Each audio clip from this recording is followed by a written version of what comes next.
Ieškau patarimų. Draugauju su vyru 2 metus.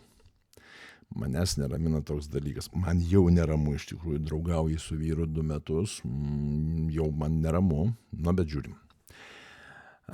Neramina toks dalykas, kad jis vengia pokalbių apie praeitį.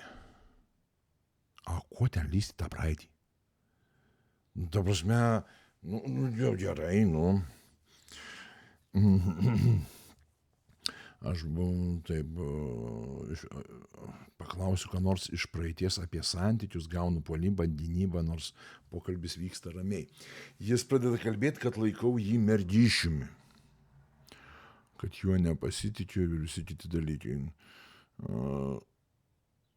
Čia toliau įdomi. Tarkim, klausimas būna toks, kas čia per draugė, kur laikina vis tavo foto. Jis pradeda rėkti, kad čia taip draudė sena pažįstama, galiausiai išsiaiškinom, kad jis su ja prieš 10 metų miegojo. Dar prieš mūsų santykius buvo susitikę kavos, pats ją užblokavo, nors neprašiau, ir tokių gana daug išlindo. O pokalbė apie tai baigėsi pykčiu. Labai gera eilutė. Neturi įtakos dabarčiai. Taip, net neturi įtakos dabarčiai, gal ne. Žodžiu, pasipiršo man. Bet per kompiuterį radau dar porą jo sužadėtinių. Gerai, žiūrėk, Margyt. Aš turiu tau klausimą. Aš įžeisiu žmogų, negaliu aš taip klausti. Bet tu draugauji su vyru 2 metus. Jeigu tu 2 metus miegi su menkai pažįstamu vyru, tu esi menkos savivertės, menkos savigarbos žmogutis. Kad jis yra menkai pažįstamas vyras, iš šito teksto matosi. Ta prasme, tai, kad tu sužinosi, kas buvo iki tavęs, tai nieko nepakeis. Nes vyrai kaip Lego detalės. Ne? Kiekviena moteris susirenka savo dėlionę, savo konstrukciją. Jeigu jisai išėjo iš kažkokių santykių, ne, jo detalės pabiro, tu gauni dėžutę detalių palaidų ir tu jį susiklijuoji, ką tu nori iš jo. Bet susiklijuoji tuo atveju, jeigu tu nemiegi su juo iš pirmos dienos. O čia aš matau, kad jau 2 metus jūs dulkenatės. Vyras, jisai pyksta, šitas vyras, ne, jisai pyksta, kad landžioji ten, kur nereikia, per kompiuterį radau jo sužadėtinių. O ko tu ten ieškojai? O kodėl tu ieškojai?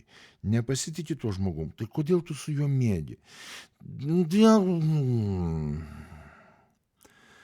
Jis aiškina, kad jam svarbu atvirumas santykiuose. Taip pat yra apkrėtinės plintačią ligą. Visada sakė, kad nebuvo atveju, kad miegojo be prezervatyvo ir net nežino, kaip čia pasigavo. Žodžiu, bičas ieško prostitučių ir su jom gyvena. Nežinau, čia yra negerai. Pasipiršo. Gali vyras pasipiršti iš tikrųjų. Labai, labai gerai, kai vyras pasiperša. Bet tai nereiškia, kad iš karto po to čia jau, kad tai nereiškia, kad tai kažką reiškia. Tai reiškia, kad jis tavim susidomėjo. Bet tai nereiškia, kad tu privalai iš karto kojytės praskiest. Ne. Jisai tavim susidomėjo. Jūs galit pradėti kurti bendravimą, galit pradėti kurti santykius. Nesantykiauti, o kurt santykius. Ne?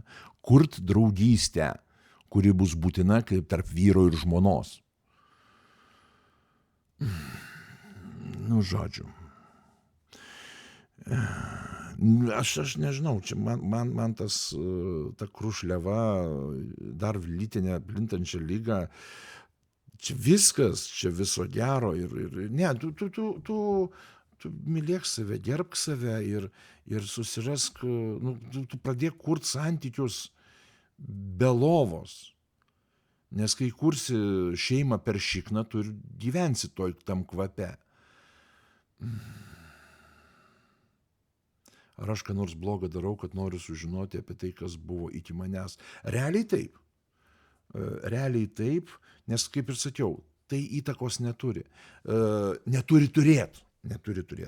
Jeigu jisai tenai pas tave ateina su tom jau lytiniu keliu plintančiam lygom ir ten, nu nežinau.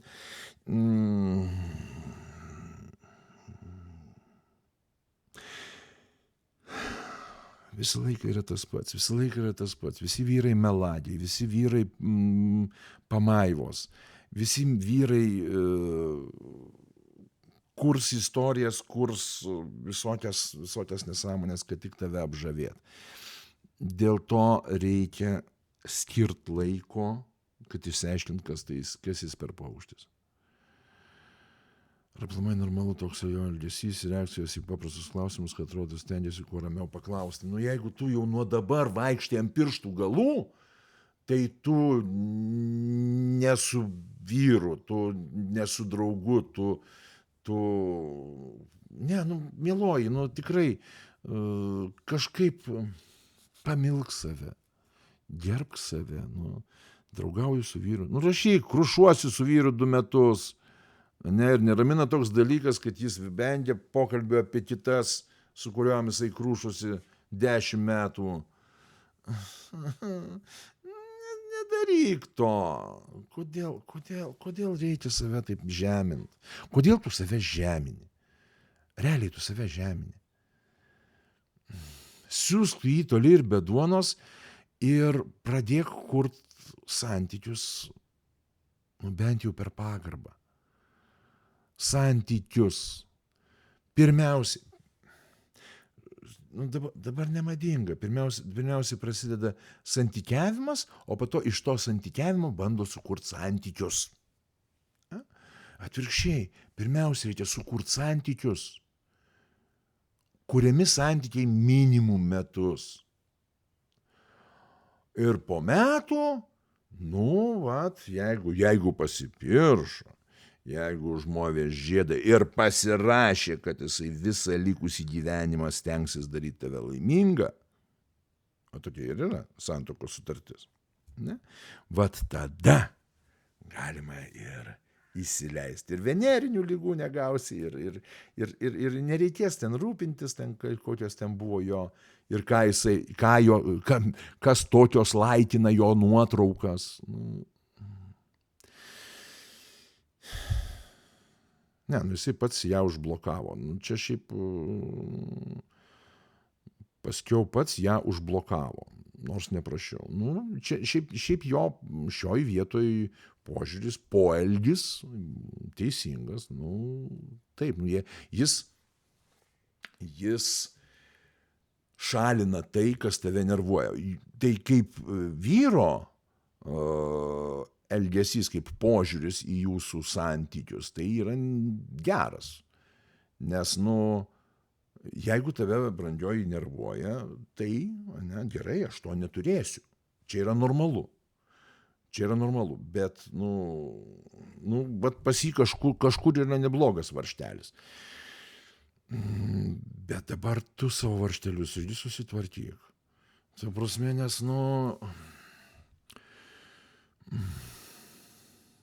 nežinau. Nelyskit tą praeitį. Aš nežinau. Jo, praeitis nereikalingas dalykas. Mes iš praeities turim patys savo pasidaryti pamokas ir naudoti tas žinias, kurdami ateitį, gyvendami dabar. O eiti tenai, kaip sakant, kapstytis, tai kiek tu turėjai, su kuo tu te, Tu ko sieki, gaudama tokią informaciją? Koks tikslas? Ne? Taip, ar aš kažką nors blogo darau, kad noriu sužinoti apie tai, kas buvo iki manęs. Taip, koks tavo tikslas? Ką tu veiksi su ta informacija? Gerai, sužinosi, pas jį buvo 8 mergos, ne, iki tavęs. Ir ką? Tai tu dabar jam diplomą išrašysi, kad jo patirtis 8 balų. Ar tu tiesiog ieškai preteksto jį pabrūžint, paėst? Jeigu pabrūžint, paėst, galima rasti kitokius pretekstus. Ir aplamai, tai jūs norit sukurt šeimą, kad būtų už ką ir ką brūžinties. Ta prasme, koks tikslas? Jo, aš labai dažnai mėgstu pasakyti, koks tavo tikslas? Gerai, tu nori kažką tai padaryti. Koks tavo tikslas? Tikrasis tikslas. Žodžiu, pirmiausia, susitvarkyk su savivertė, savimeilė, gerbk save. Tu esi moteris. Tu esi aukščiau. Jo, feminizmas, jisai ko reikalauja? Jisai reikalauja, kad moteris būtų pažeminta. Ir mes tą dabar ir turim. Tai nesižemink. Būk moterim. Būk aukščiau. Kaip reikėtų, kad jūs nustotumėt tokius nesąmonės daryti.